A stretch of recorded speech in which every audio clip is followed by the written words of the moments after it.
Rising stars, welcome to my channel that is Aura learning with Simran. आज हम class 10 का chapter 1 chemical reactions and equations पूरा complete करेंगे through NCERT book. चलो let's start. किसी भी सब्सटेंस की फिजिकल प्रॉपर्टी और केमिकल प्रॉपर्टी को स्टडी करना ही केमिस्ट्री होती है। अब उसमें आता है हमारा केमिकल रिएक्शंस। केमिकल रिएक्शंस क्या होती है? हम डेली लाइफ में बहुत सारी चीज़ें करते हैं। हम खाना खा रहे हैं, हम सांस ले पा रहे हैं, हम यूरिन पास कर रहे हैं, ये सारी चीज़ें केमिकल रिएक्शंस है। कि कैसे, अगर हमने कर्ड कैसे बन रहा है, अगर दूध को हम किसी भी एक टेम्परेचर पे, गर्म वाले टेम्परेचर पे रख दे तो कर्ड का फॉर्मेशन हो रही है, अपने आप ही कुछ भी हो रहा है, कोई भी चीज़ चेंज हो रही है। मिल्क जो था उसकी प्रॉपर्टीज कुछ और थी, और जैसे ही कर्ड फॉर्मेशन हुआ उसमें से थोड़ा सा खटासपन आने लगा, उसकी प्रॉपर्टीज चेंज हो गई। ये क्या है? केमिकल रिएक्शंस है। मैगी खाई है, मैगी बनाने के लिए भी हम उसको हीट देते हैं। कुकिंग करते होगे, कुकिंग में हम रो वेजेस को कुक करते हैं, वो भी केमिकल रिएक्शंस ही हो रही है। चाय बनाते हो, डेली चाय पी रहे हो, हम इंडियंस हैं, चाय तो कैसे ही छोड़ सकते हैं, चाय पी रहे हो, ये केमिकल रिएक्शंस है। जो भी हमारा फूड हम खा रहे हैं, हमारे जो फूड डाइजेस्ट हो रहा है, वो केमिकल रिएक्शन है। रेस्पिरेशन, भैया ऑक्सीजन ले रहे हैं और कार्बन डाइऑक्साइड हम रिलीज कर रहे हैं, वो भी क्या चीज़ है? सारी केमिकल रिएक्शंस ही है। इसके अलावा जितनी भी चीज़ें हम डेली लाइफ में कर रहे हैं ना, सारी केमिकल रिएक्शन से ही जुड़ी हुई है। अब देखो, अगर हम सबसे अच्छी चीज़ जो कि सबने देखा होगा कि आयरन की हमने नेल लगाई, आयरन की कील हमने दीवार में ठोकी है, देन थोड़े टाइम बाद वो रस्ट कर जाती है, भाई अपने आप ही हो रही है रिएक्शंस। कभी देखा सिल्वर की चेन डाली होगी, सिल्वर की चेन थोड़े टाइम बाद ब्लैक पड़नी चालू हो जाती है, ऐसा क्यों हो रहा है? हमने तो उसको काला पेंट नहीं किया, अपने आप ही चीजें हो रही है। ये सारी केमिकल रिएक्शंस है। अब इसी केमिकल रिएक्शन को हम बड़ा इंटरेस्टिंग वे में पढ़ने वाले हैं, ठीक है? ये पूरा चैप्टर आप ये मान लो कि डेली लाइफ में आप सारी चीजें कर रहे हो, जस्ट उसको केमिकली रिएक्शंस के थ्रू थोड़ा केमिस्ट्री का चटका लगाकर उसमें बस हम स्टडी करने वाले, अदरवाइज सारी चीजें हमने करी हुई है। देखो, फर्स्ट एक्टिविटी करने वाले, दैट इज एक्टिविटी 1.1। इसमें हम मैग्नीशियम रिबन लेंगे। मैग्नीशियम रिबन को हम टोंग या पेयर ऑफ टोंग्स, यानी कि नॉर्मल भाषा में बोला जाए तो चिमटे से पकड़ेंगे, देन उसको बर्न करेंगे with the help of burner. हम उसको बर्न करेंगे। जब हम इसको मैग्नीशियम रिबन को बर्न करेंगे ना, उसकी ऑब्जर्वेशंस क्या आएगी? सबसे पहली चीज, हमें उसमें वाइट डेजलिंग कलर की लाइट प्रोड्यूस होती दिखेगी, बहुत ही shiny appearance, dazzling white colour की लाइट अपीयर होगी, ठीक है? और जब वाइट अपीयर लाइट होगी, उसमें से कुछ एक ऐश निकलेगी। जब भी हम किसी पेपर को बर्न करते हैं, नॉर्मली ऐश जो होती है वो हमारी कौन से कलर की होती है? ब्लैक कलर की होती है। बट जब हम मैग्नीशियम रिबन को बर्न करते हैं तो उसमें से कौन सी कलर का पाउडर निकलता है? व्हाइट कलर का पाउडर। व्हाइट कलर का पाउडर यहाँ पे इकट्ठा हो जाता है, जिसको हमने नॉर्मली एक कांच के प्लेट में, जिसको हम चाइना डिश में बोलते हैं, वॉच ग्लास में बोलते हैं, उसमें हमने ले लिया। और वो क्या होता है? हमारा मैग्नीशियम ऑक्साइड होता है, दैट इज MgO। कौन से कलर का पाउडर होता है? ये व्हाइट कलर का पाउडर होता है।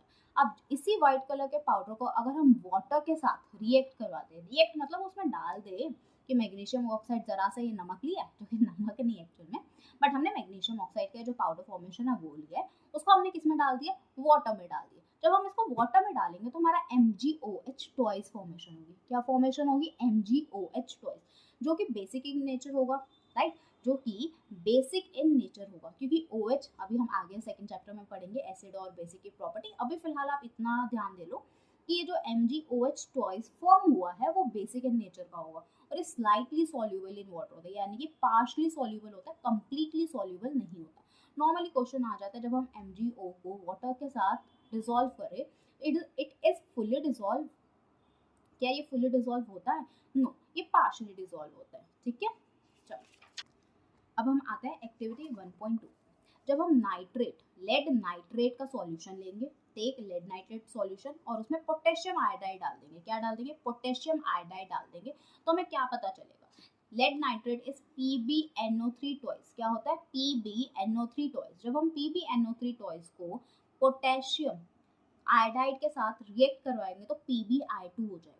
क्या हो जाएगा? PbI2 हो जाएगा, और ये येलो कलर का PPT फॉर्मेशन होता है। कौन से कलर का फॉर्मेशन होता है? येलो कलर का PPT फॉर्मेशन होता है। एक्टिविटी 1.3, हम एक कॉनिकल फ्लास्क लेंगे या टेस्ट ट्यूब लेंगे, कुछ भी ले सकते हैं। उसके अंदर हम जिंक के थोड़े से ग्रेन्यूल्स डालेंगे, यानी जिंक के थोड़े छोटे छोटे से पत्थर डाल देंगे। देन उसके बाद हम उसमें HCl डाइल्यूटेड फॉर्म में कोई भी एसिड, HCl या H2SO4 सल्फ्यूरिक एसिड, हम कोई भी उसमें डिसॉल्व करेंगे। जब हम डिसॉल्व करेंगे तो क्या आएगा हमारे पास? उसमें जब Zn H2SO4 के साथ रिएक्ट होगा या HCl के साथ उसकी रिएक्शन होगी तो ZnSO4 बनेगा। क्या बनेगा? ZnSO4 plus hydrogen. अभी नेक्स्ट चैप्टर में हम पढ़ेंगे कि हाइड्रोजन का इंडिकेशन क्या है, मतलब हाइड्रोजन गैस रिलीज हुई है तो हमें कैसे पता चलेगा भैया हाइड्रोजन गैस रिलीज हुई है।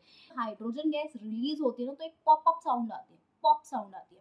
आपने बचपन में एक टॉफी सी आती थी, ऐसे पाउडर भी नहीं होता था, क्रिस्टल फॉर्म में होती है और जब हम उसको जीभ पे रखते थे ऐसे पटर पटर की फॉर्म में आते, उसको पॉप अप ही बोलते थे।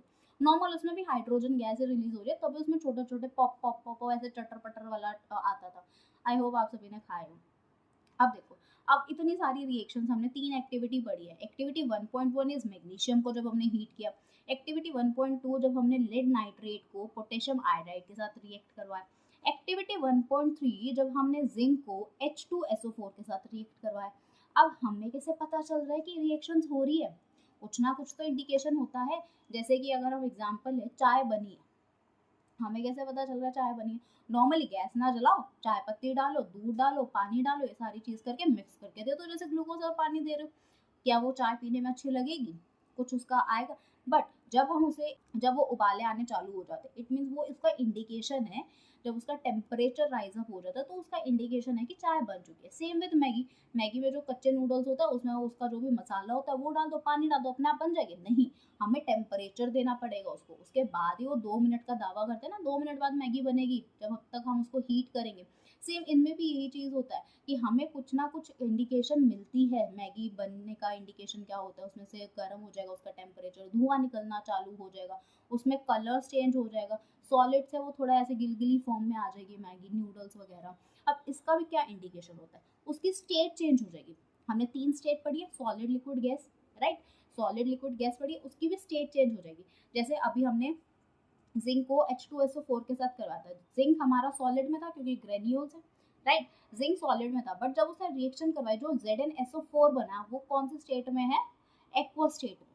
इट मीन्स इसमें कुछ रिएक्शन हुई तब हमें पता चल रहा है ना कि वो पहले तो सॉलिड में था बट अब क्या हो गया? एक्वस में हो गया। चेंज इन स्टेट हो जाती है, स्टेट चेंज हो जाती है। चेंज इन कलर, कलर भी चेंज हो जाता है। जैसे चाय पत्ती जब हम चाय बना रहे होते हैं दूध का कलर चेंज हो जाता है ना, सेम रिएक्शंस में ऐसा ही होता है कि उसका कलर चेंज हो जाता है।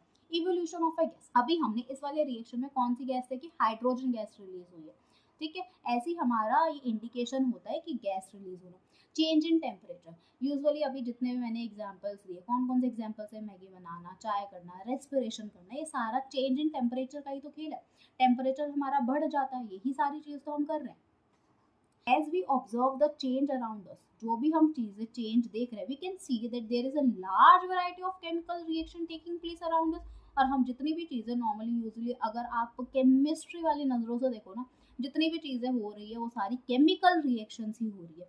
अब ये है कि केमिकल रिएक्शन को क्या तो हम हाथों से लिखते रहे, जैसे कि आपको वाटर का तो नॉर्मली पता ही होगा, वाटर एज H2O।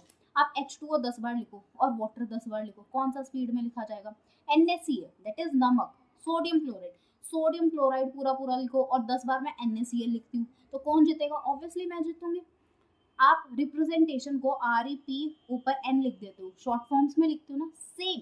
बट जो हम अपने सिंबल्स लिखते हैं वो हम अपने ही तक लागू रखते हैं, दूसरे बंदे को यूजुअली समझ नहीं आते। पर जो केमिकल इक्वेशंस में जो हमारे सिंबल्स यूज होते हैं वो यूनिवर्सल है। इट मीन्स अगर आप यहाँ पर यूज कर रहे हो और किसी भी हम अलग वाले देश में यूज कर रहे हैं तो सिंबल्स हमारे सेम ही होंगे। फॉर एग्जाम्पल वाटर का हमारा फॉर्मूला H2O ही है यहाँ पर भी और किसी और कंट्री में भी। NaCl का, सोडियम क्लोराइड का फॉर्मूला NaCl ही है, उसके अलावा कुछ नहीं है। Na मतलब कैपिटल N स्मॉल a, ठीक है? ऐसा नहीं है कि उसमें दोनों ही कैपिटल होंगे। लिखने का, बोलने का तरीका, सब कुछ एसेंट ऑब्वियसली अलग हो सकते हैं बट उनको बोलने का और लिखने का पैटर्न इज सेम, ठीक है? केमिकल रिएक्शंस का यही होता है कि एक तो यूनिवर्सल होते हैं और दूसरा क्या होता है, इसमें हमारा टाइम कम लगता है। दैट्स वाई हम केमिकल रिएक्शंस को नहीं लिखते, नॉर्मल केमिकल इक्वेशंस को लिखते हैं। और भी हम उसके बेनिफिट्स आगे पढ़ेंगे, ठीक है?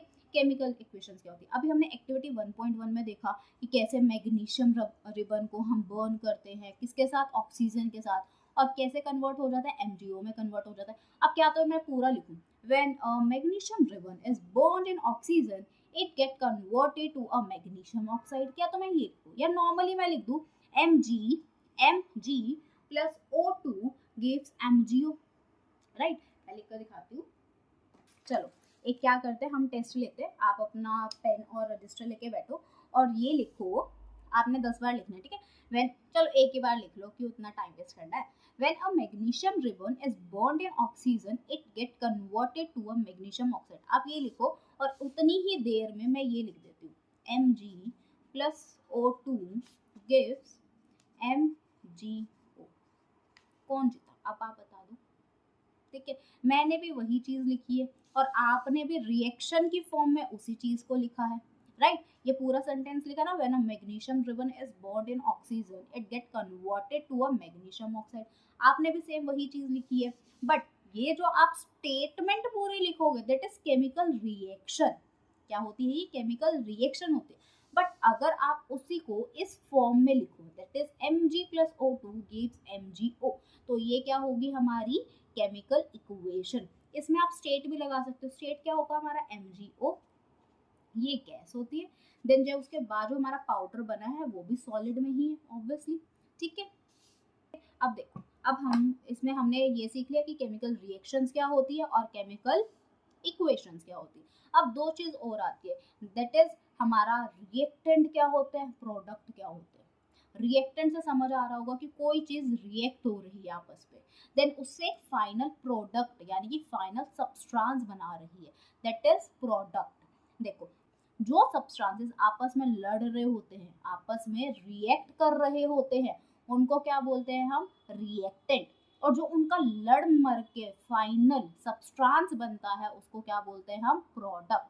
क्या बोलते हैं? प्रोडक्ट। फिर से, रिएक्टेंट्स वो होते हैं जो रिएक्ट होते हैं आपस में, और उनका फाइनल सब्सटेंस होता है उसको हम प्रोडक्ट बोलते हैं। और इसकी एक और डेफिनेशन हो सकती है, देखो जब हमने प्रोडक्ट बनाया तो ये मैग्नीशियम और ऑक्सीजन कहाँ गए? गायब हो गए ना। इट मीन्स रिएक्टेंट वो होते हैं जो आपस में रिएक्ट करके फिनिश हो जाते हैं, आपस में रिएक्ट करके फिनिश हो जाते हैं, और product new substance form in a chemical reaction. Got it? Reactant और प्रोडक्ट क्या होते हैं, ठीक है। देखो, the substance that undergo chemical change in the reaction magnesium and oxygen are the reactant. जो केमिकल रिएक्शंस में सब्सटेंसेस अंडरगो हुए यानी कि रिएक्ट करा उसको रिएक्टेंट बोलते हैं। The new substance is magnesium oxide, और जो न्यू सब्सटेंस हमारा मैग्नीशियम ऑक्साइड बना है that is MgO form during the reaction as a product, तो उसको हम क्या बोलते हैं?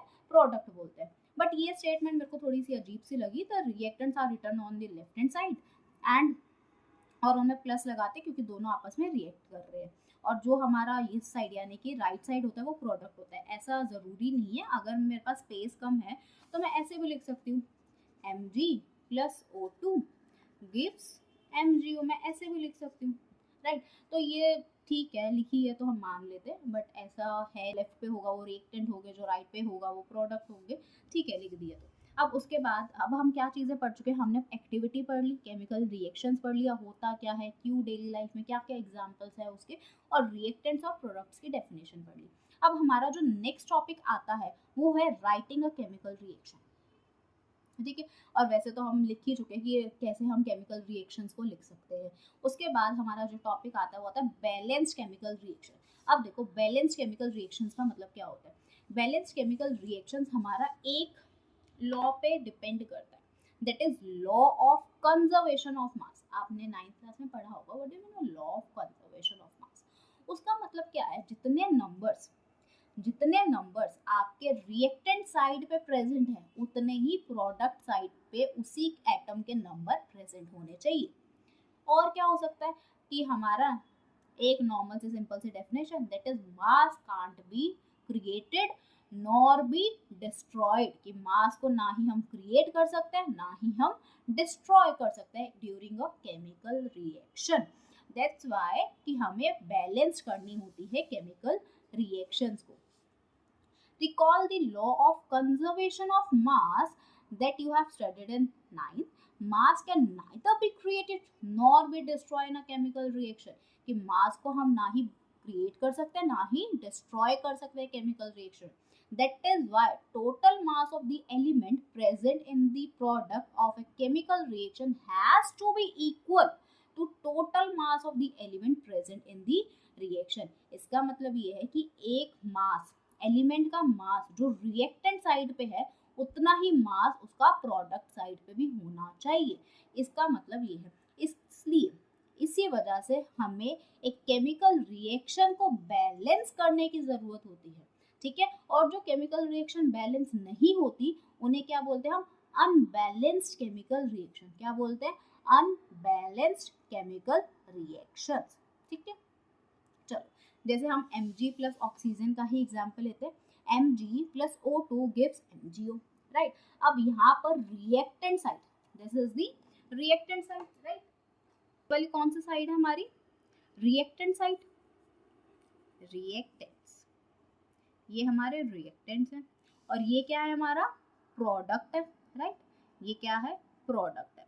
अब मैंने क्या बोला था? लॉ ऑफ कंजर्वेशन ऑफ मास कि जितने एटम्स इसके रिएक्टेंट साइड पे प्रेजेंट है उतने ही हमारे प्रोडक्ट साइड पे भी प्रेजेंट होने चाहिए, तभी ये लॉ ऑफ कंजर्वेशन ऑफ मास को सेटिस्फाई करेगा.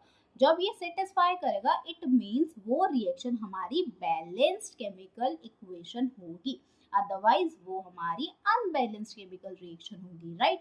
अब देखो यहाँ पर Mg के कितने एटम्स प्रेजेंट है? देखो यहाँ पे इसके आगे तो 1 ही होता है. राइट. कुछ ना हो तो 1 तो है. यहाँ पर रिएक्टेंट साइड पे Mg के 1 एटम प्रेजेंट है और प्रोडक्ट साइड पे भी 1 है. राइट. मतलब Mg तो हमारा बैलेंस्ड है.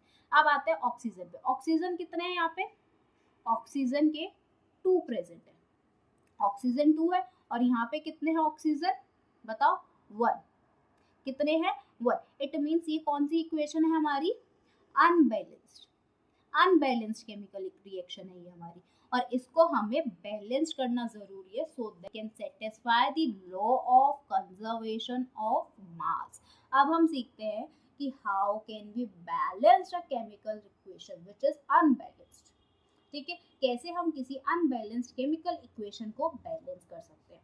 देखो, फर्स्ट ऑफ ऑल ये तो हमारा पूरा, दैट इज Mg यहाँ पे भी एक है, Mg प्रोडक्ट साइड पे भी एक है.